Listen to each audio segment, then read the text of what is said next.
కీలకమైన మ్యాచ్‌లో అయితే పంజాబ్ కింగ్స్ ముంబై ఇండియన్స్ మీద అయితే ఘన విజయం సాధించింది. అది కూడా 7 వికెట్ల తేడాతో ఘన విజయం సాధించింది. మ్యాచ్‌లోకి వెళ్తే ఎంఐ వర్సెస్ పీవీకేఎస్ మధ్య జైపూర్‌లో జరిగిన మ్యాచ్‌లో అయితే పీవీకేఎస్ టాస్ గెలిచి ఫస్ట్ అయితే బౌలింగ్ తీసుకుంది. అయితే బ్యాటింగ్‌కి వచ్చిన ముంబై ఇండియన్స్‌కి అయితే కొంచెం స్లో స్టార్ట్ అనేది చెప్పాలి. రికల్టన్ 27 రన్స్ చేశాడు. రోహిత్ శర్మ 24 రన్స్.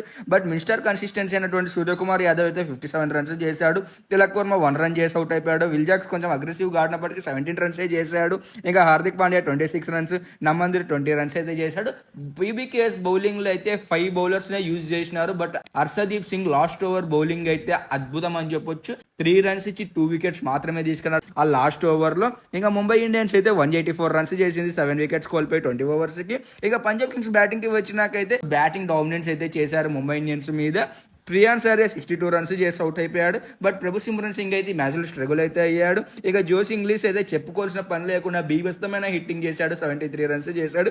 ఇంకా చివరిలో శ్రేయస్ అయ్యర్ ఆడుతూ పాడుతూ 26 రన్స్ చేసి చివరిలో విన్నింగ్ 6 కొట్టి మ్యాచ్ని గెలిపించి టాప్ 1 స్పాట్ని అయితే ఫిక్స్ చేసుకుంది పీబీకేఎస్. దీంతో క్వాలిఫైర్ 1 ఆడబోతుంది పీబీకేఎస్ అండ్ ఎలిమినేటర్ వచ్చేసి ముంబై ఇండియన్స్ అయితే ఆడబోతుంది.